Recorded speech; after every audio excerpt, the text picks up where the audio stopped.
कि भाई ये ब्लॉक नीचे खिसक सकती थी, ऊपर जा सकती थी, कुछ भी हो सकता था, लेकिन हमने जब ये सीढ़ी आगे बढ़ेगी तो x जो होगा वो तो बढ़ेगा। तो यहां पर एक चीज तो क्लियर है कि dx/dt।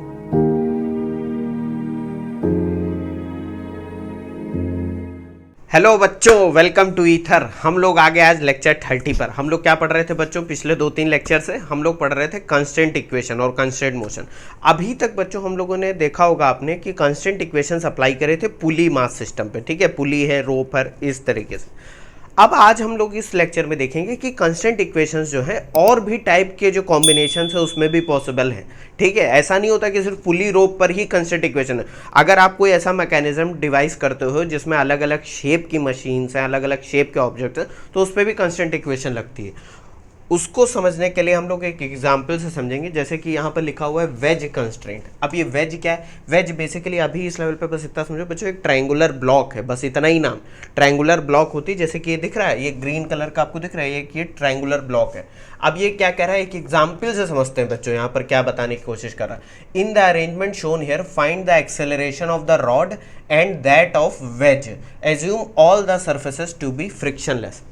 अब एक आयरनी ये है कि वेज का यूज जनरली फ्रिक्शन के काम में ही आता है, ठीक है, लेकिन चलो यहाँ क्वेश्चन बनाया गया है, ऐसे समझ लो। अब पहले इस अरेंजमेंट को समझते हैं बच्चों। ये जो येलो कलर की डॉटेड लाइंस दिख रही हैं, इनको अभी समझ लो कि यहाँ पर नहीं है, भूल जाओ। तो ग्रीन पर हम लोग फोकस करते हैं। ये जो आपको एक ट्रायंगुलर ब्लॉक दिख रही है, ये वेज है, इसका मास कैपिटल M है और ये एंगल कितना है इसका? थीटा, ठीक है, हॉरिजॉन्टल से एंगल थीटा है। इस ब्लॉक के ऊपर, ट्रायंगुलर ब्लॉक के ऊपर एक रॉड रखी हुई है जिसका मास है स्मॉल m, ठीक है। अब बात यह है बच्चों कि ये ब्लॉक क्या हो सकती थी? ये इधर नीचे आ सकती है, ठीक है, ऊपर जा सकती है, लेकिन इसका अरेंजमेंट कुछ ऐसा करा गया है कि इसको एक तरीके के टनल समझते हो, एक छोटा सा शाफ्ट जो है एक होल में, एक फिक्स्ड आपने एक स्लीव टाइप की बना दी है, उसके अंदर है। अब ये जो है ये इसके अंदर क्या कर सकती है? ये ऊपर और नीचे जा सकती है, प्लेन के परपेंडिकुलर और नीचे जा सकती है। अब जरा एक चीज ध्यान से समझो, कहा क्या जा रहा है कि भाई जब ये वाला वेज मान लो इस डायरेक्शन में एक्सेलरेट हो रहा है, तो ये जो डॉटेड दिख रहा है, अभी मान लेते हैं टाइम t=0 पर ये यहां पर है ग्रीन कलर पे, कुछ टाइम के बाद ये खिसक कर आगे बढ़ता है, एक्सेलरेट होता है। तो अब बच्चों ध्यान से समझो, यहां कंस्ट्रेंट या रेस्ट्रिक्शन कैसे आया कि भाई ये ब्लॉक नीचे खिसक सकती थी, ऊपर जा सकती थी, कुछ भी हो सकता था, लेकिन हमने इसको एक स्लीव के अंदर रख दिया, एक कॉलर के अंदर रख दिया। उसकी वजह से क्या होगा, जब ये आगे बढ़ेगा, ये आगे बढ़ेगा, तो ये ब्लॉक नीचे आ जाएगी। नीचे आ जाएगी कि नहीं? क्योंकि इसमें और इसके बीच में देखो गैप है, इस प्लेन के बीच में गैप आ गया, तो ये नीचे खिसक जाएगी। इतना आप समझ पा रहे हो कि नहीं? अब बात आती है कि भाई जब न्यूटन लॉ अप्लाई करोगे तो दो ही मासेस आपको मिलेंगे, मास स्मॉल m और मास कैपिटल M, लेकिन अननोन तो यहाँ पर 3 है, A1 है, A2 है, और अभी हम लोग देखेंगे एक नॉर्मल रिएक्शन भी होगी ये वाले मास में, ये वाले मास में, इस रॉड में और इस वेज में। तो भाई कांस्टेंट इक्वेशन कहाँ से आएगी? इसको देखने के लिए इस ज्योमेट्रिकल शेप पर चले जाओ। इनको याद करो बच्चों, हम लोग पढ़ते थे ना ज्योमेट्रिकल कंस्ट्रेंट, तो ये ज्योमेट्री की वजह से इस पर एक रेस्ट्रिक्शन आ गया। अब बात ध्यान से समझते हैं। मैं क्या करता हूँ, इस ब्लॉक से इस वाले प्लेन पे, ये जो आगे बढ़ गया है, ये जो आगे बढ़ गया, इस पर एक परपेंडिकुलर डाल दो। ये परपेंडिकुलर डाल दिया, ठीक है, और एक लाइन पैरेलली ड्रॉ कर दो हॉरिजॉन्टल से। तो ये इस प्लेन को यहाँ पर आके मिल रही है और ये पॉइंट यहाँ पर आके मिल रहा है, ये परपेंडिकुलर है, ठीक। अब बात जरा ध्यान से समझना, मैं कहना क्या चाह रहा हूँ। लेट सपोज कि आपका ये जो वेज है वो यहाँ पर होता और ये आपकी ब्लॉक होती इस तरीके से, तो जब मैं इसको आगे खिसकाता ऐसे, तो देखो क्या होता, ये वाला पॉइंट यहाँ आ जाता, ये वाला पॉइंट यहाँ आ जाता कि नहीं? ये वाला जो पॉइंट दिख रहा है वो कहाँ जाता? ऐसे आ जाता, और ये ऊपर चली जाती, हो जाता कि नहीं? इसी का उल्टा एग्जाम्पल देखो क्या होगा, उल्टा क्या होगा कि ये ऐसे देखो, ये इसको जब आगे बढ़ेगा तो ये रॉड नीचे आ जाएगी और ये पॉइंट आगे बढ़ जाएगा। ये देखो दिख रहा है कि नहीं दिख रहा है? कहोगे सर बिल्कुल दिख रहा है। अब हमें क्या है, ये एक राइट एंगल ट्रायंगल मिल गया, इसको मैं एक नाम दे देता हूँ ABC, ठीक है। अब देखो बच्चों, ये एंगल थीटा है, तो वेज का एंगल तो थीटा ही रहेगा, वो तो चेंज होगा नहीं। ये देखो क्या है बच्चों, अल्टरनेट एंगल है, तो ये थीटा है, तो ये भी क्या हो जाएगा? थीटा हो जाएगा। अब एक चीज हम लोग पढ़ चुके हैं, अगर ए के यानी इस वाली रॉड के डिस्प्लेसमेंट और इस वेज कैपिटल M के डिस्प्लेसमेंट जो कि x2 है, उसमें हमें रिलेशन पता चल जाए तो हम A1 A2 में रिलेशन पता कर सकते हैं। तो बस यहाँ पर देख लो, इन ट्रायंगल ABC, ये देखो बच्चों x2 का साइन कंपोनेंट क्या होगा, या यहां पर अगर मैं साइन थीटा लगा दूं इस वाले राइट एंगल ट्रायंगल में, तो क्या हो जाएगा sine theta perpendicular upon hypotenuse, यानी कि x1 अपॉन x2। तो बच्चों x1 की वैल्यू क्या आ जाएगी, x2 साइन थीटा आ जाएगी कि नहीं, कह दोगे सर बिल्कुल। यही बच्चों आपकी कंस्टेंट इक्वेशन है, यही आपकी कंस्टेंट इक्वेशन है। अगर मैं इसको 2 बार डिफरेंशिएट कर दूं, डिफरेंशिएटिंग 2 टाइम्स याद करो तो क्या होता था, डिस्प्लेसमेंट को 2 बार डिफरेंशिएट कर दोगे तो एक्सेलरेशन आ जाएगा। तो एक्सेलरेशन a1 और a2 में रिलेशन हमें मिल चुका है, क्या मिल चुका है, a1 is equal to a2 sine theta.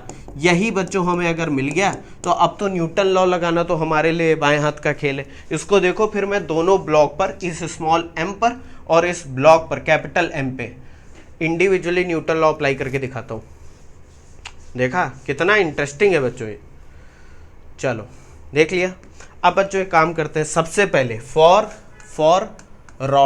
Rod के लिए हम लोग न्यूटन लॉ अप्लाई करते हैं। तो उसके लिए सबसे पहले क्या करना पड़ेगा, हम लोगों को फ्री बॉडी डायग्राम बनाना पड़ेगा। तो उसके लिए एक चीज़ ध्यान से समझना बच्चों, क्या समझना कि भाई ये जो रॉड है, ये रॉड जो है वो ऐसे ब्लॉक पे रखी हुई है, ये वेज पे रखी हुई है। तो मैं बच्चों एक काम करता हूँ, इसको ऐसे छोटा सा दिखाता हूँ।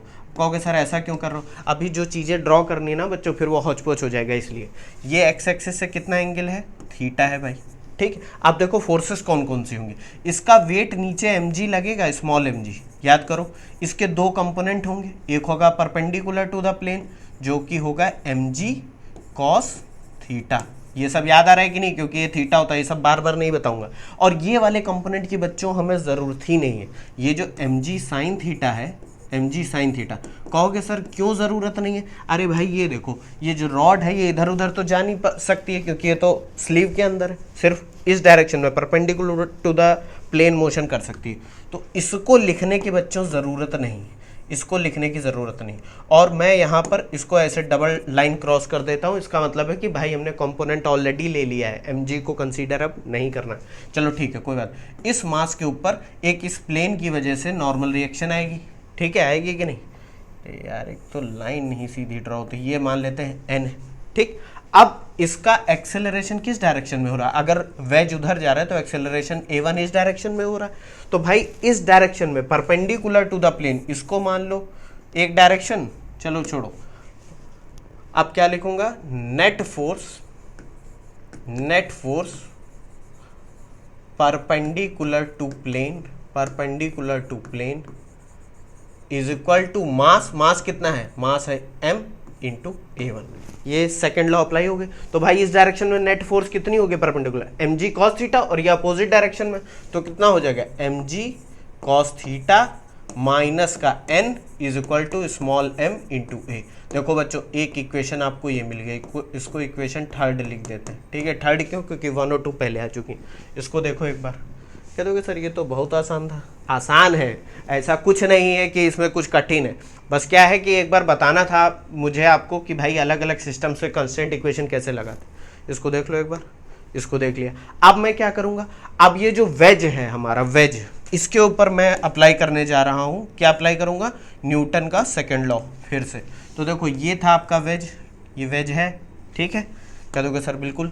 इसका मास कितना है m।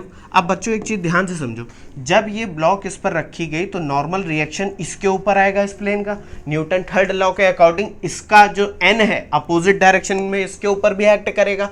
बहुत बच्चे गलती पता है क्या कर देते हैं, गलती, वो बहुत भयानक गलती कर देते हैं कि भाई नॉर्मल रिएक्शन तो दिखा ही दिया, साथ में इस mg cos थीटा को भी इसके ऊपर दिखा देते हैं। अरे भाई खुद बताओ, तुमने जब इसका एक एक्शन उसके ऊपर दिखा दिया है तो सिर्फ रिएक्शन ही तो दिखाओगे, mg cos थीटा तो एक ही जगह लगेगा ना, 2 जगह नहीं लगेगा। बात समझ रहे हो कि नहीं। तो चलो ठीक है, बार बार मैं बता चुका हूं कि एक्शन और रिएक्शन अलग अलग बॉडीज पे आता है, एक ही बॉडी पर नहीं आ जाता है। बहुत लोग सोचते हैं कि ये वेट और ये n ये एक्शन और रिएक्शन है। अरे कैसे है भाई एक्शन रिएक्शन, ये इसका वेट है, वो रिएक्शन है, एक ही बॉडी पे एक्शन रिएक्शन नहीं आता है। चलो ठीक है, बार बार नहीं बताऊंगा, ये कह के 3 बार बता चुका हूँ। चलो कोई, अब देखो क्या मैं बताने जा रहा था। अब यहाँ पर कुछ ज्योमेट्री समझते हैं बच्चों। ज्योमेट्री ये है कि भाई ये एंगल तो थीटा ही रहेगा, ठीक है। ये एंगल कितना हो जाएगा बच्चों, ये एंगल ये हो जाएगा थीटा, देखो z बन गया।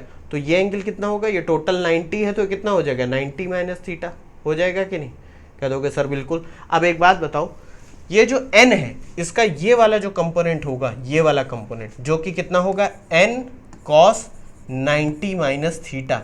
भाई इस m का इस डायरेक्शन में एक्सेलरेशन a2 कौन करवाएगा? वो n का हॉरिजॉन्टल, ये नॉर्मल रिएक्शन का हॉरिजॉन्टल कंपोनेंट ही तो इसको धक्का देगा, वर्टिकल से कोई मतलब नहीं, वो तो हॉरिजॉन्टल पे परपेंडिकुलर फोर्स लगेगा।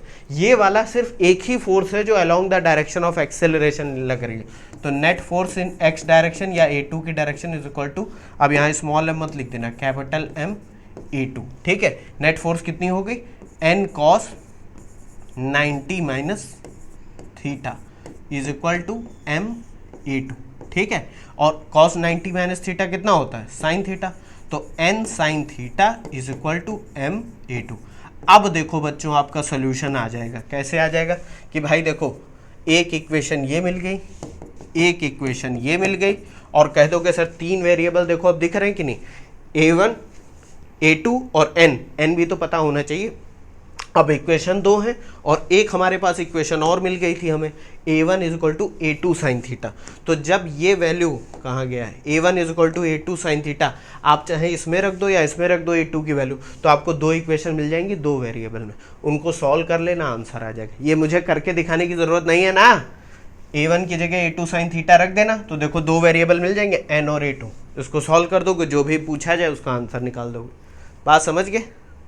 तो मैं यहाँ पर क्या लिख देता हूँ, क्या लिखूंगा, now we have three equations. कौन कौन सी बच्चों? फिर से देख लेते हैं, a1 is equal to a2 sine theta, और कौन सी इक्वेशन है, mg cos theta minus n is equal to m into a1, और एक कौन सी है, n sine theta is equal to capital M a2, ठीक है। ये तीनों इक्वेशन है, इनको सॉल्व कर लेंगे, हमें सारे वेरिएबल पता चल जाएंगे, ठीक है। चलो, तो ये हमें समझ में आ गया।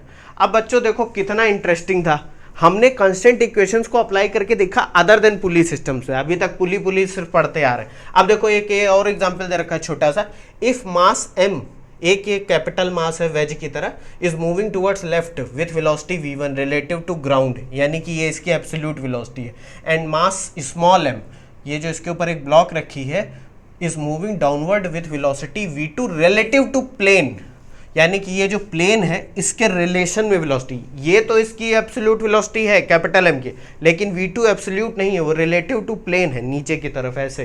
What is the net velocity of the mass m relative to ground, यानी कि बेसिकली इसकी एब्सोल्यूट वेलोसिटी पूछ रहा है। तो बच्चों एक चीज ध्यान से समझो, रिलेटिव वेलोसिटी का कॉन्सेप्ट क्या था भाई? रिलेटिव वेलोसिटी का कॉन्सेप्ट था कि velocity of mass small m relative to ground, ये हमें पता करनी है। Velocity of mass m relative to plane वो हमें दे रखी है, कितनी देर की, प्लेन का मतलब ये हो गया, इसको p से नाम दे देता हूँ, प्लेन यानी ये velocity of mass small m relative to plane कितनी दे रखी है, v2 दे रखी है, और velocity of plane relative to ground कितनी दे रखी है, वो दे रखी है v1। इन सबको वेक्टर से दिखा दो बच्चों। अब कहोगे सर क्यों? क्योंकि देखो सबकी डायरेक्शन अलग अलग है, तो ये अच्छा रहेगा कि आप वेक्टर से दिखाओ, वरना फिर डायरेक्शन में जोड़ ओड़ पाओगे नहीं, आंसर गलत आ जाएगा, ठीक है। तो अब हमें निकालना क्या है, हमें VMG निकालना। तो हम जानते हैं, क्या जानते हैं, हम जानते हैं since velocity of small m relative to plane is equal to velocity of m relative to ground minus velocity of plane relative to ground, ये होता है कि नहीं? कह दोगे सर बिल्कुल। तो velocity of m relative to ground क्या हो जाएगा, यानी कि जो नेट वेलोसिटी है वो हो जाएगी velocity of m relative to plane, ठीक है, ये स्मॉल m है, प्लस इसको उधर ले जाओ, velocity of plane relative to ground, हो जाएगी कि नहीं? कह दोगे सर बिल्कुल। Velocity of mass small m relative to plane कितनी दे रखी है, v2, और ये कितनी दे रखी है, v1। तो बेसिकली इससे हमें पता क्या चला कि अगर हम v1 और v2 को जोड़ दें बस, लेकिन कौन सा सम करेंगे, वेक्टर सम। तो वेक्टर सम हम लोग ये आता है, हम लोगों ने यूनिट मेजरमेंट के बाद कौन सा चैप्टर पढ़ा था, वेक्टर में ये सब डिटेल में पढ़ा है, तो वो सब बार बार मैं नहीं बताऊंगा, आप लोग देख लेना जाके लेक्चर, ठीक है। तो भैया v1 और v2 को अगर हम जोड़ दें तो बस हमें स्मॉल m की नेट वेलोसिटी या वेलोसिटी रिलेटेड टू ग्राउंड मिल जाएगी। तो जरा मैं इसका वेक्टर डायग्राम ड्रॉ करता हूँ। तो बच्चों देखो, V1 किस डायरेक्शन में है, V1 है भैया इस डायरेक्शन में, V2 किस डायरेक्शन में, V2 है अलोंग द प्लेन इस डायरेक्शन में, है कि नहीं। अच्छा ये बताओ ये एंगल कितना दे रखा है, ये एंगल दे रखा है थीटा, देखो दे रखा है कि नहीं, देखो यहाँ ये थीटा दे रखा है। तो बच्चों ये बताओ ये वाला एंगल कितना होगा, ये भी तो थीटा होगा, ये देखो z बन गया, ये देखो z बन गया, कह दोगे सर बिल्कुल। तो यहाँ पर मैं एक चीज़ दिखाता हूँ, ये मैं यहाँ से रब कर दूंगा और डायरेक्टली क्या दिखाऊंगा कि जब दो वेक्टर टेल टू टेल जोड़े जाते हैं तो उनके बीच का एंगल क्या होता है, ये एंगल तो थीटा है, तो वेक्टर्स के बीच का एंगल कितना हो जाएगा, वेक्टर के बीच का एंगल हो जाएगा पाई माइनस थीटा, यानी कि 180 माइनस थीटा हो जाएगा कि नहीं। अब किन्हीं भी दो वेक्टर को बच्चों जोड़ना होता था तो हम क्या करते थे, मान लो ये दो वेक्टर ऐसे दे रखे हैं तो मुझे क्या करना है, पैरेललोग्राम लॉ लगाना है, इस वेक्टर को उठाकर यहाँ खिसका दो, इसकी टेल इसके हेड पे जोड़ दो, इस तरीके से। याद आ रहा है कि नहीं, कुछ कह दोगे सर याद आ रहा है। तो ये वाला जो वेक्टर होगा जो पहले वाले की टेल और फाइनल के हेड पे जाएगा, ये हमें मिल जाएगा रिजल्टेंट, जो कि होगा V1 प्लस V2 हो जाएगा कि नहीं। तो ये है आपकी V1, ये है V2 और दोनों के बीच का एंगल कितना है, पाई माइनस थीटा। तो आपको याद आ रहा होगा, क्या याद आ रहा होगा कि दो वेक्टर्स का जो रिजल्टेंट होता है, दो वेक्टर का रिजल्टेंट, इसका मैग्नीट्यूड कितना होता था, याद करो VMG। ये मैं मैग्नीट्यूड की बात कर रहा हूँ, अभी डायरेक्शन की बात नहीं कर रहा हूँ। Under root V1 square plus V2 square plus 2V1 V2 cos. अब देखो यहीं पर बच्चे गलती करते हैं, a प्लस बी यानी दो वेक्टर का sum a square plus b square plus 2ab cos theta.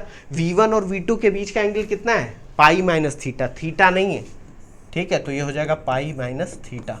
तो बेसिकली ये मैग्नीट्यूड निकाल रहा हूँ मैं, तो VMG की वैल्यू हमें मिल जाएगी, कितनी मिल जाएगी, वेक्टर या डायरेक्टली बोल दो VMG स्मॉल mg, ये हो जाएगा बच्चों under root V1 square plus V2 square और कॉस 180 माइनस थीटा क्या होता है, माइनस का कॉस थीटा, तो माइनस का 2V1 V2 कॉस थीटा। यही आपका बच्चों आंसर है। कह दोगे सर बस इतना ही निकालना, देखो उसकी डायरेक्शन वायरेक्शन नहीं पूछ रहा है, बस उसने पूछा क्या है कि इसकी नेट वेलोसिटी बताओ। आप अगर दिमाग में इमेजिन करने की कोशिश करोगे तो ये आपको दिखेगा कि जब ये ब्लॉक आगे जाएगी तो इसका मोशन ग्राउंड के रिस्पेक्ट में सिर्फ ऐसा नहीं दिखेगा, वो कुछ ऐसा दिखेगा, कैसे, ऐसे जाता हुआ, ऐसे जाता हुआ, ठीक है। और वही दिख भी रहा है कि नीचे भी जा रहा है और साथ ही साथ आगे भी बढ़ रहा है। तो इसका रिजल्टेंट देखो, मारियो खेला है ना, इस डायरेक्शन में वेलोसिटी, इस डायरेक्शन में, तो इस डायरेक्शन में आ जाएगी वेलोसिटी की नहीं, वही यहाँ पर दिख रहा है, ठीक है। अच्छा इसको एक और तरीके से सॉल्व करा जा सकता है, कह दोगे सर कैसे, भाई इसको मैं ऐसे कर सकता हूँ, इसके दो कंपोनेंट तोड़ लेता हूँ, ये V1 है, V2 के दो कंपोनेंट, एक इधर हो जाएगा, क्या हो जाएगा, V2 कॉस थीटा और ये हो जाएगा V2 साइन थीटा, हो जाएगा कि नहीं, कह दोगे सर बिल्कुल हो जाएगा। अब देखो बच्चों अगर मैं इसको नेट इक्विवेलेंट कर दूं Vx यानी सारी वेलोसिटी इन x डायरेक्शन तो कितनी हो जाएगी, V2 cos theta minus V1 और सारी वेलोसिटी इन y डायरेक्शन तो ये हो जाएगी V2 sin थीटा, हो जाएगा कि नहीं। इसको मैं करके दिखा देता हूँ ताकि आप दूसरा भी मेथड देख लो। क्या है भाई कि मैंने V2 को दो उसमें तोड़ लिया, किसमें, कंपोनेंट में, तो ये हो जाएगा V1, ये हो जाएगा V2 cos थीटा और ये हो जाएगा V2 sin थीटा। अब मैं अगर इस डायरेक्शन को Vx मान लूँ और इसको Vy मान लूँ तो नेट वेलोसिटी इन x डायरेक्शन कितनी हो जाएगी बच्चों, V2 cos theta minus V1 हो जाएगी कि नहीं, कह दोगे सर बिल्कुल। और Vy कितनी हो जाएगी, वो हो जाएगी V2 sin थीटा। और हमें पता है, क्या पता है कि जब Vx Vy दे रखा हो तो नेट वेलोसिटी कितनी होती है, under root Vx square plus Vy square. इसको बच्चों जब सॉल्व कर लोगे तो वही आ जाएगा, देखो Vx रखोगे V2 cos theta minus V1 का whole square plus V2 sine theta का होल स्क्वायर। इसको जब ओपन करोगे तो V2 cos square theta plus V2 sine square theta, ये मिलाकर 1 cos square plus sine square 1 हो जाएगा, V2 स्क्वायर बचेगा प्लस V1 स्क्वायर और 2ab, तो यानी कि माइनस का 2V1 V2 cos theta, answer आ जाएगा। ये सब करके देख लेना, बार बार नहीं बताऊँगा। तो देखा बच्चों ये भी कितना आसान क्वेश्चन था। देखो क्वेश्चन बच्चों कोई भी कठिन नहीं है, अगर कॉन्सेप्ट आते हैं तो थोड़ा सा बस आपको एप्लीकेशन आता हो, कोई बेकार का ये जो भयंकर एकदम डर बना दिया जाता है बच्चों, ये आपको समझना पड़ेगा धीरे धीरे कि ये सिर्फ डराने के लिए है बच्चों। कोई ऐसा क्वेश्चन नहीं जो सॉल्व नहीं होगा इस लेवल की फिजिक्स में आपसे। अब आप ये सोचोगे कि सर आप तो पढ़ा रहे हो, आप पढ़ चुके हो इसलिए ऐसा बोल रहे हो, ऐसा नहीं है बच्चों। आप मेहनत करोगे तो सारे क्वेश्चन सॉल्व होंगे। चलो ठीक है, कोई बात नहीं। अब बात आती है बच्चों कि अभी तक जितने हम लोगों ने कंस्ट्रेंट पढ़े थे वो कांस्टेंट थे, मतलब जितने भी रेस्ट्रिक्शन थे वो कांस्टेंट थे। अगर रेस्ट्रिक्शन ही बदल रहे हो टाइम टू टाइम तब क्या कर लोगे? जैसे यहाँ पर ही देखो बच्चों, ये वाला जो क्वेश्चन था सबसे पहला वाला जो हम लोगों ने देखा था वेज वाला, इसमें देखो क्या है कि भैया वेज आगे जाए या पीछे जाए, लेकिन ये जो एंगल थीटा है ये हमेशा सेम बना होगा। ये तो भाई वेज का एंगल तो चेंज होगा नहीं, तो ये जो मास है ये ऊपर नीचे ही जा रहा है और कोई चेंज यहाँ पर नहीं आ रहा है, यानी कि जो रेस्ट्रिक्शन है इस थीटा की वजह से वो हमेशा कांस्टेंट है। लेकिन बच्चों कुछ ऐसी भी कंडीशंस आती हैं जिसमें जो रेस्ट्रिक्शन है वो कांस्टेंट नहीं रहता है। इस तरीके की सिचुएशन को बोलते हैं वेरिंग कंस्ट्रेंट। अब वेरिंग कंस्ट्रेंट में क्या होता है कि भैया जो एनालिसिस जो हम लोग कंस्ट्रेंट इक्वेशन निकालते हैं वो बहुत कॉम्प्लिकेटेड हो सकती हैं, इसलिए उसका आसान तरीका क्या है उसको समझते हैं, एक एग्जाम्पल से समझते हैं। एक एग्जाम्पल दे रखा है, the ends P and Q of an unstretchable string move downwards with uniform speed u, pulleys A and B are fixed, find velocity of mass capital M. ये जेईई 1982 में आया था, ठीक है। अब ये इसमें आया था, इसका मतलब ये नहीं है क्वेश्चन बहुत डरावना हो गया, बहुत सिंपल क्वेश्चन है बच्चों। समझने कोशिश करते हैं कि वेरिंग कंस्टेंट क्या होता है। अब देखो क्या कह रखा है, ये पुली जो है ए और बी, इनके ऊपर से एक रोप गई है, यहाँ से भी एक रोप गई है और ये एक मास एम में लटकी हुई है। अगर मैं इनके दोनों स्ट्रिंग को खींचूँ ऐसे और इसकी वेलोसिटी यू है, यानी पी भी यू से जा रहा है और क्यू भी यू से नीचे जा रहा है, जो रोप के एंड है, तो मास m की वेलोसिटी कितनी होगी जो कि ऊपर की तरफ जाएगा। अब बच्चों एक चीज देखो, ये वेरिंग कंस्टेंट कैसे है, यहाँ पर जो ये जो थीटा है, ये जो वर्टिकल से एक एंगल थीटा ये भी बना रहा है, ये भी बना रहा है। जैसे जैसे मास ऊपर जाएगा ये थीटा चेंज होता जाएगा कि नहीं? तो देखो कंस्टेंट जो थीटा है वो कांस्टेंट नहीं रह गया है, जैसे जैसे ये नीचे जाएगा मास ऊपर जाएगा थीटा ही चेंज होता रहेगा। Theta itself will change. तो ऐसे सिचुएशंस में हमें क्या करना है? हमें कुछ नहीं करना है बच्चों, सिंपली वेलोसिटी जैसे ज्योमेट्री कांस्टेंट निकालते थे वैसे ही निकाल देंगे। हमें इस पर्टिकुलर इंस्टेंट पे रिलेशन पूछा गया है, तो एक काम करते हैं, अगर मैं इन दो पुली के बीच की डिस्टेंस मान लेता हूँ c, क्या है c, ठीक है, ये मान लिया। और इस पॉइंट से इस पॉइंट तक की दूरी मैं मान लेता हूँ l, यानी लेंथ ऑफ रोप यहाँ से यहाँ तक कितनी है? l है। और ये जो दूरी है ये मैं y मान लेता हूँ, यानी कि m से लेकर इस पॉइंट परपेंडिकुलर पॉइंट तक y है। तो अब बच्चों एक चीज़ देखो, ये हमें एक ट्रायंगल मिल जाएगा कि नहीं? अभी मैं इसका एक सरल तरीका भी बताऊंगा, चिंता मत करो। तो देखो इस पॉइंट और इस पॉइंट के बीच की दूरी l मान ली है, ये पॉइंट कितना है? ये है c, इसको c मान लेते हैं सिर्फ, किसको? ये जो पॉइंट है इसको c मान लेते हैं, ठीक है। सिर्फ इतने को c मान लिया हमने, इतने को, ठीक है। और ये कितना है? ये है y। तो अब बच्चों देखो ये एक राइट एंगल ट्रायंगल बन गया, तो in this triangle hypotenuse square क्या हो जाएगा, यानी कि ये हाइपोटेन्यूज है is equal to c square plus y square, हो जाएगा कि नहीं? अब बच्चों एक चीज़ देखो, ये l मान ली, ये y मान ली, ये c मान ली, कह दो सर ऐसा क्यों करा? अभी सब समझ में आएगा। c जो वैल्यू है c, ये देखो इस एंड से ये जो सेंटर पॉइंट है इसकी, ये तो हमेशा कांस्टेंट रहेगी। सिंस c इज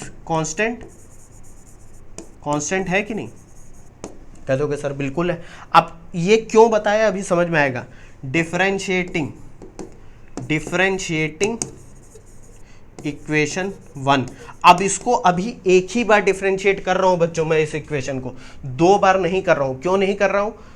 क्योंकि यहाँ पर वेलोसिटी पूछी गई है, ठीक है। इसको c मैं सही से बना दूँ वरना कंफ्यूज हो जाओगे, c स्क्वायर, ठीक है। देखो इसको, देख लिया। तो अब देखो क्या इक्वेशन दे रखी है, एल स्क्वायर। बच्चों याद करो, अगर मैं टाइम के रिस्पेक्ट में डिफरेंशिएट करूंगा तो एल स्क्वायर का डिफरेंशिएशन कितना हो जाएगा? 2l हो जाएगा कि नहीं? और हम लोगों ने पढ़ा था differentiation function of a function का, याद हो रहा है कि नहीं? कि जब कोई वेरिएबल है जो कि खुद इंडिपेंडेंट वेरिएबल नहीं है, जैसे अगर ये टाइम के रिस्पेक्ट में ही दे रखी होती तब तो हम डायरेक्टली डिफरेंशिएट कर सकते, लेकिन अगर l है तो ये हो जाएगा 2l इंटू dl/dt, हो जाएगा कि नहीं? अरे भाई मैं यहाँ से बताता हूँ, अगर dl स्क्वायर अपॉन dt करना है तो इसको ये लिख सकता हूँ dl square upon dl into dl upon dt, वही मैं यहाँ बच्चों बता रहा हूँ, बार बार ये सब मत पूछा करो, ठीक है। सी स्क्वायर का डिफरेंशिएशन कितना हो जाएगा, 0। कह दोगे सर क्यों, अभी बताया मैंने, क्योंकि सी ये जो दूरी है ये हमेशा चाहे मास ऊपर जाए नीचे जाए ये इतनी दूरी तो कांस्टेंट ही रहेगी, बदलेगा क्या, सिर्फ एल और वाई। कह दोगे सर बिल्कुल, प्लस ये हो जाएगा 2y dy/dt, हो जाएगा कि नहीं। तो बचेगा क्या, ये बचेगा l dl/dt is equal to y dy/dt, हो जाएगा कि नहीं। कह दोगे सर बिल्कुल। अब एक काम करो, इसमें पूरी इक्वेशन को माइनस से मल्टीप्लाई कर दो। आप कहोगे सर माइनस से क्यों मल्टीप्लाई कर रहा हो, अभी सब पता चलेगा।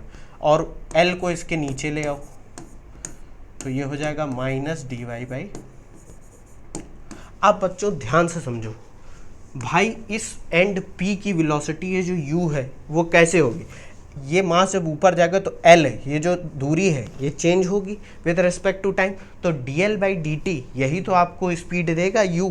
ये जो है जितनी डिस्टेंस ऊपर जाएगी उतने डिस्टेंस से नीचे आएगी, तो rate of change of L is equal to U, हो जाएगा कि नहीं। और rate of change of Y is equal to mass M की वेलोसिटी, इसको मैं मान लेता हूँ Vm, velocity of mass M, ठीक है। तो ये बात मैंने क्यों बताई, ये माइनस क्यों लगा ये भी देख लो, जैसे मास ऊपर जाएगा लेंथ घटेगी इसलिए मैंने माइनस लगाया, और ये y भी डिक्रीज होगा इसलिए माइनस लगाया है ताकि ज़्यादा समझे। सिंस माइनस dl/dt ये क्या हो जाएगी बच्चों, u, ठीक है, एंड माइनस dy/dt ये क्या हो जाएगा, ये हो जाएगा वेलोसिटी ऑफ मास जो कि हमें पता करनी है। इसको मैं रब कर देता हूँ, ठीक है। ये सब आपको बार बार मैं सोचता हूँ कि हो सकता है मैथ अभी तक ना तुम लोगों ने पढ़ा हो, तो ये वैल्यू रख दो बच्चों, ये हो जाएगा u इज इक्वल टू, अब देखो इस वाले ट्राइंगल में बच्चों, देखो ट्राइंगल में यहाँ पर y/l क्या हो जाएगा, cos थीटा हो जाएगा कि नहीं। देखो cos theta is equal to, ये वाले ट्राइंगल में देखो cos theta is equal to base upon hypotenuse y/l, देखो बेस अपॉन हाइपोटेन्यूज हो गया। तो यहाँ पर वैल्यू रख दो, y/l क्या हो जाएगा, cos थीटा इंटू Vm, तो Vm की वैल्यू बच्चों कितनी आ जाएगी, u अपॉन cos थीटा, आ जाएगी कि नहीं। कह दोगे सर बिल्कुल, यही बच्चों आंसर है। अब बहुत बच्चे गलती पता है क्या करके आते हैं, उनको देखने में लगता है कि भैया अगर मैं इस वाली वेलोसिटी का यानी कि u इधर भी है u इधर भी, इसका cos कंपोनेंट ले लूँ तो यही u cos थीटा जो है वेलोसिटी ऑफ m हो जाएगी। यही तो बच्चों गलत है, तभी तो क्वेश्चन पूछा गया है, ये सब ट्रिकी क्वेश्चन होते हैं, स्पेशल टाइप के क्वेश्चन। इसको देख लो एक बार। अब इसका मैं एक सरल तरीका बताऊंगा, चिंता मत करो, बहुत सिंपल तरीका है। क्या दोगे सर, क्या, अभी बताता हूं। इजीएस्ट मेथड याद करो, हम लोगों ने कौन सा पढ़ा था कंस्ट्रेंट में, टेंशन और वेलोसिटी वाला। याद करो, टेंशन या डिस्प्लेसमेंट, टेंशन या वेलोसिटी, टेंशन और एक्सेलरेशन, याद आ रहा है, वर्क वाला प्रिंसिपल, कि भैया सारे टेंशन, अरे वो वाला टेंशन नहीं जो रोप में टेंशन, सारे टेंशन इंटू डिस्प्लेसमेंट जो भी होंगे उनका समेशन 0 होगा, या सारे टेंशन इंटू वेलोसिटी जितने होंगे उनका समेशन 0 होगा। और इस टेंशन का जो डायरेक्शन होता है वो in the direction of velocity होना चाहिए। तो बच्चों ध्यान से समझते हैं भैया, ये देखो ये जो P है, ये जो P है और क्या है, अरे यार ये मास m, ये q, ठीक है। अब बच्चों देखो, अगर मैं इसमें कह दूं ये टेंशन है t टेंशन है तो इसमें भी t टेंशन होगा, और क्योंकि ये सिमिट्री है यहाँ पर तो इसमें भी t टेंशन होगा और इसमें भी t टेंशन होगा। कह दोगे सर बिल्कुल, ये वेलोसिटी इसकी u है, इसकी भी वेलोसिटी u, ठीक है। ये नीचे जा रहा है वो ऊपर जा रहा है, तो इस पॉइंट P पर देखा जाए तो टेंशन ऊपर की तरफ है लेकिन वेलोसिटी क्या है, नीचे की तरफ। इस मास पे बच्चों देख लेते हैं क्या क्या है भैया सीन। इस मास के ऊपर बच्चों एक चीज़ हो रही है कि इस टेंशन का, ये जा तो ऊपर रहा है Vm वेलोसिटी से, लेकिन इसके टेंशन का कंपोनेंट लेना पड़ेगा in the direction of velocity, तो ये हो जाएगा t cos थीटा और ये भी हो जाएगा t cos थीटा, हो जाएगा कि नहीं। कह दोगे सर बिल्कुल हो जाएगा भाई, एक टेंशन ये दोनों का वेलोसिटी के डायरेक्शन में कंपोनेंट ले लिया। अब यहाँ पर समझते हैं, यहाँ पर टेंशन और वेलोसिटी सेम डायरेक्शन में, तो क्या हो जाएगा 2t cos थीटा, दोनों रोप का हमने टेंशन जोड़ दिया, t cos theta 2t cos theta into v m, और ये हो जाएगा प्लस ब्रैकेट में माइनस। क्यों माइनस? क्योंकि टेंशन और वेलोसिटी के डायरेक्शन अलग अलग है, तो ये हो जाएगा 2 टाइम्स टी इंटू वी। अब कहोगे सर ये 2 बार कैसे आ गया? भैया एक टेंशन ये है और एक टेंशन यहाँ पर भी तो है, ये टी, और ये भी तो नीचे जा रहा है पॉइंट क्यू, ये है पॉइंट पी और ये है पॉइंट क्यू। जा रहा है कि नहीं जा रहा है? कह दोगे सर बिल्कुल। ये क्या हो जाएगा? 0 के बराबर। तो यहाँ पर देखो टी और टी, 2t और 2t कैंसिल हो जाएंगे, क्या बचेगा? ये बचेगा v m cos theta minus u is equal to 0। तो वी एम आ जाएगा u बाई कॉस थीटा। कह दोगे सर ये मेथड आपने पहले क्यों नहीं बताया?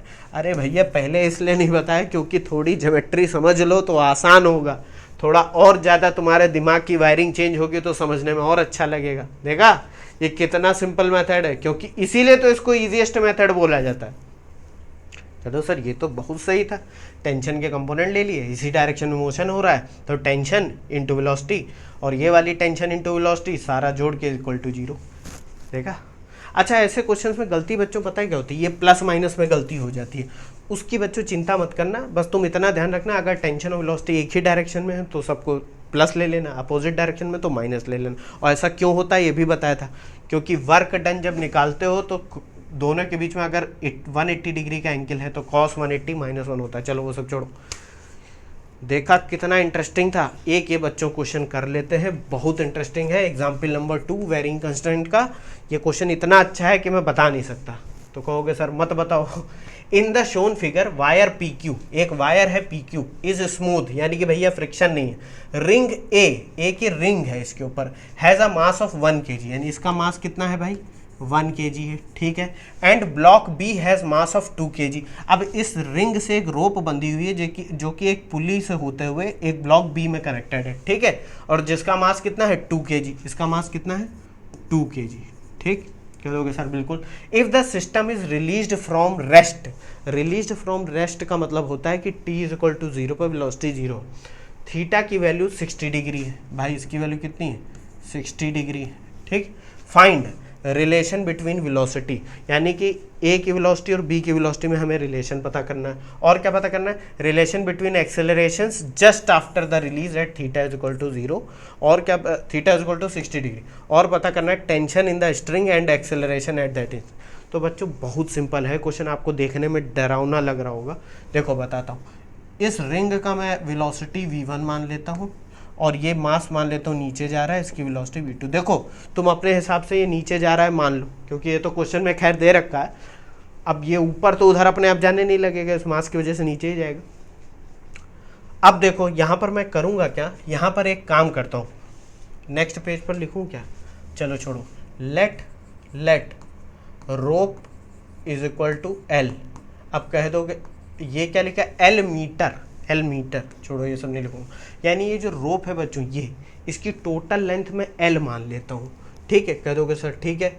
और मैं एक काम ये करता हूँ कि इसको बच्चों अभी इस इंस्टेंट पे जब ये छोड़ी जा रही है रिंग, इस दूरी को मैं एक्स मान लेता हूँ। कह दोगे सर ठीक है। और ये वाली जो दूरी है बच्चों पुली से नीचे तक की, इसको मैं वाई मान लेता हूँ, ठीक है। अब ये बताओ बच्चों, ये पूरी लेंथ कितनी है? ये पूरी लेंथ है रोप की एल, तो ये कितनी बचेगी? ये एल माइनस वाई बचेगी कि नहीं? कह दोगे सर बिल्कुल बचेगी। समझ गए कि नहीं भाई? पूरी लेंथ है एल माइनस का वाई, तो एल माइनस वाई बच गई। ये राइट एंगल ट्रायंगल एक बन जाएगा भाई, ठीक है। इसको मैं थीटा अभी नहीं लिखता हूँ यहाँ पर, ये राइट एंगल ट्रायंगल बन गया। इस दूरी को मान लेते हैं सी। अब कह दो कि ये सी हमेशा क्यों मान रहे हो? देखो बच्चों ऐसी दूरी जरूर लिया करो ऐसे टाइप के क्वेश्चन में जो कांस्टेंट रहेगी। इस पुली और इस वायर के बीच की दूरी तो हमेशा कांस्टेंट रहेगी, तो सी क्या है? सी है कांस्टेंट।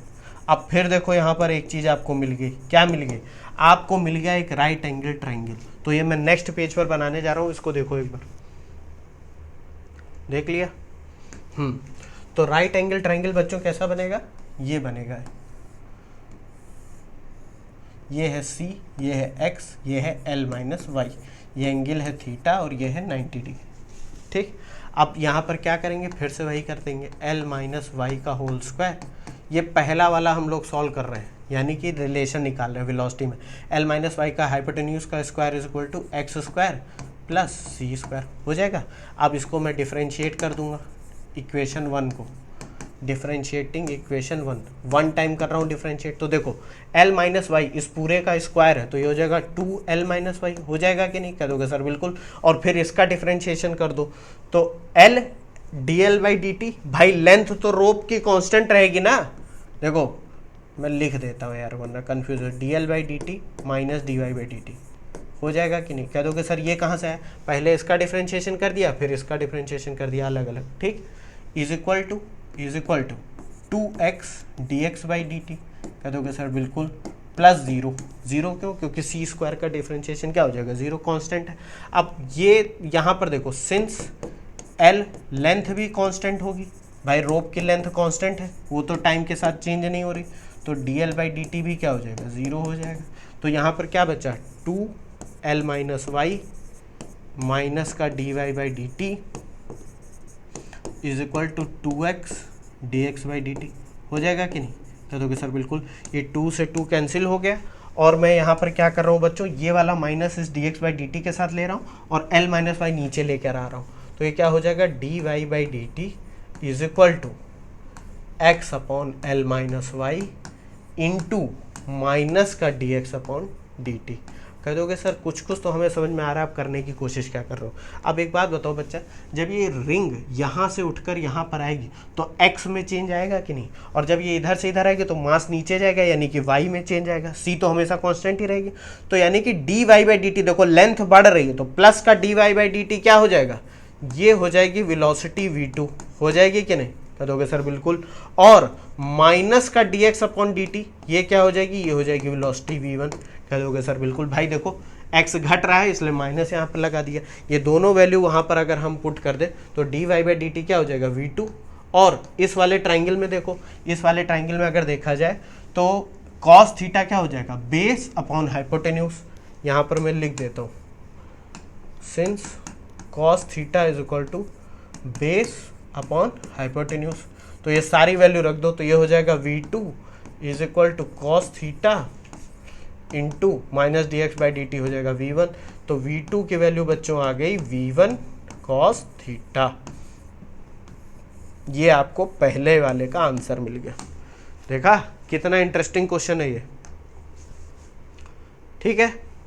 अब बात आती है कि वेलोसिटी में रिलेशन तो पता चल गया, अब एक चीज और वो कह रहा है, क्या कह रहा है, relation between acceleration just after the release at theta is equal to 60 degree.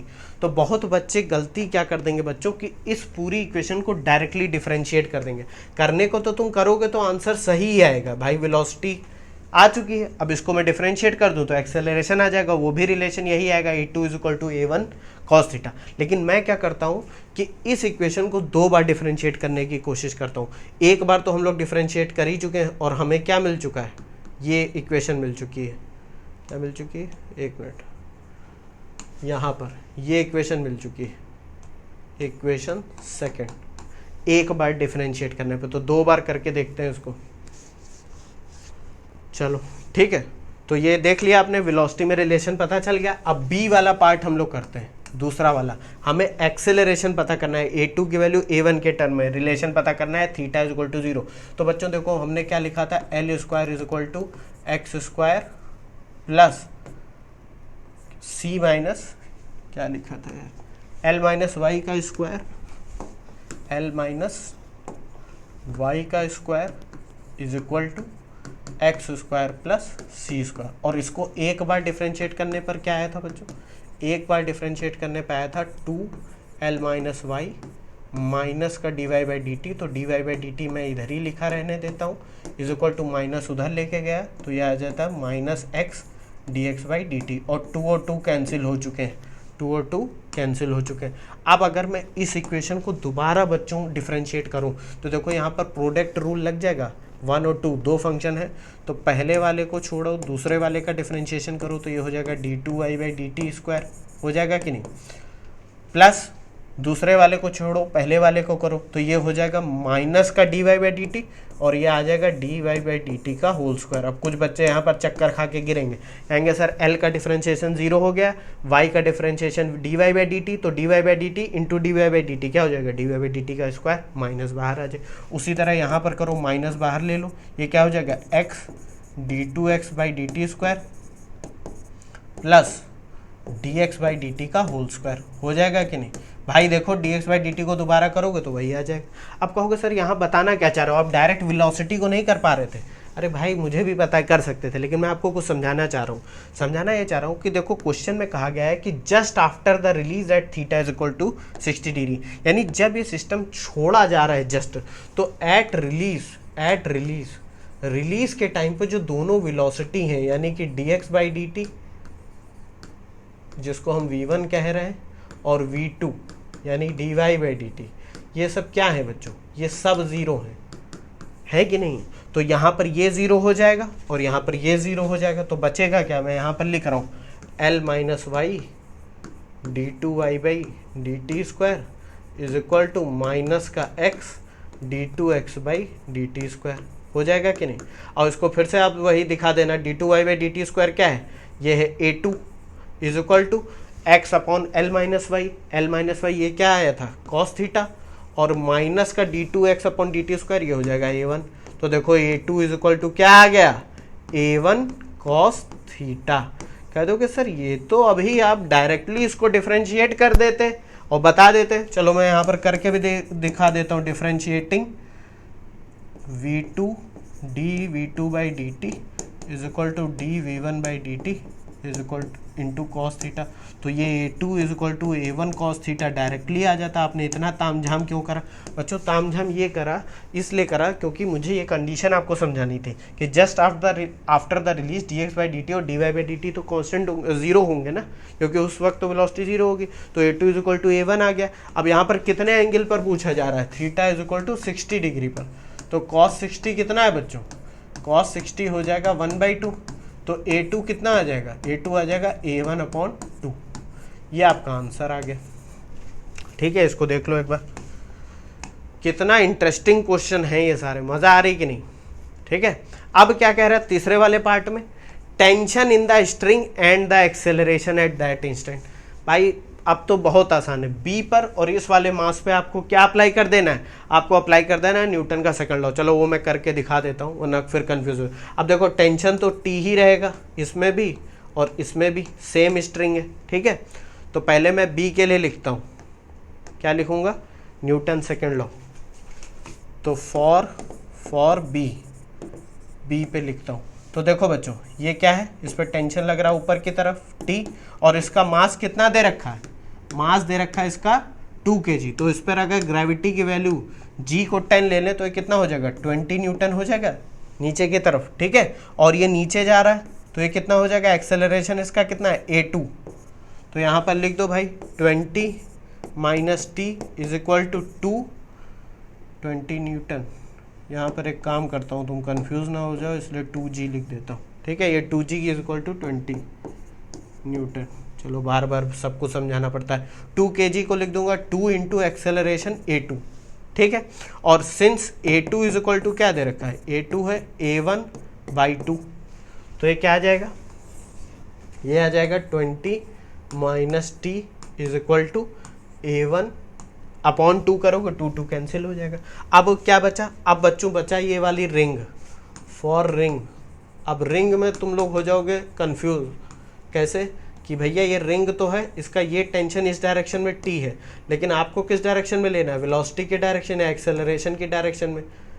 ये a2 था ना, हाँ, ये हो जाएगा a1 और ये वेलोसिटी v1। तो देखो ये कंपोनेंट थीटा कितना हो जाएगा? t cos थीटा, या थीटा की वैल्यू इस केस में कितनी है? 60 डिग्री, वो सब आप जानते हो। तो इस डायरेक्शन में वेलोसिटी की डायरेक्शन में नेट फोर्स कितनी है? t cos theta is equal to mass कितना है इसका? 1 kg। तो ये हो जाएगा 1 इंटू एक्सेलरेशन a1। तो ये हो जाएगा t cos 60 degree is equal to a1। तो ये हो जाएगा t by 2 is equal to a1। तो t हो जाएगा 2a1। हो जाएगा कि नहीं? अब ये t is equal to 2a1 ये वाली इक्वेशन में रख दो। इसको इक्वेशन मान लेते हैं, कुछ इक्वेशन a, और ये हो जाती है equation b। Equation a b मत मानो, अरे यार अभी हम लोगों ने मान चुके हैं ना, इसको मान लेते हैं कुछ यार। इक्वेशन 1 मान लो, इक्वेशन 1, और ये हो जाएगी इक्वेशन 2। तो यहाँ पर मैं क्या लिखूंगा? देखो फ्रॉम इक्वेशन 1 फ्रॉम इक्वेशन 1। क्या आया था इक्वेशन 1 में? इक्वेशन 1 में आया था 20 माइनस टी, टी की जगह 2a1 रख दो, 20 minus 2a1 is equal to a1। तो बच्चों देखो ये हो जाएगा 3a1 डिवाइडेड बाई 20, तो a1 कितना हो जाएगा 20/3। एक आंसर बच्चों आपका ये आ गया, ठीक है। और a2 कितना दे रखा है? a2 है a1 डिवाइडेड बाई 2, तो ये हो जाएगा 10/3। एक आंसर बच्चों ये आ गया आपका। और टेंशन पूछ रहा है, तो टेंशन अभी आपने निकाला 2 टाइम्स a1, तो t is equal to 2a1, तो 2 टाइम्स 20 डिवाइडेड बाई 3, ये हो जाएगा 40 डिवाइडेड बाई 3 न्यूटन। एक आंसर आपका ये आ गया, ठीक है। ये भी आंसर देखा, तीनों चीज़ें निकल आई फट्टे से। इसको देख लो एक बार शुरुआत से। कह दोगे सर ये आपने इतनी गणित बता दिया, अभी आपने डायरेक्ट हमें निकालना बताया था, वो उससे आप नहीं निकाल पा रहे हो। अभी वो भी तरीका दिखा देता हूँ एक बार फिर से, ताकि कंफ्यूज ना हो।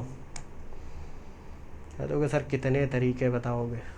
इसको पॉज करके लिख लेना एक बार, ठीक है। आप कहोगे सर ये सेम चीज़ आपने यहाँ पर निकाल के दिखा दी है। बच्चों ये ज़रूर लिख लेना है, पूरी गणित आपको थोड़ी इंटरेस्टिंग लगेगी, ठीक है। और फिर थीटा इज इक्वल टू 60 पे निकाल दिया, फिर मैंने ये सब कर दिया, गणित लगा दी पूरी।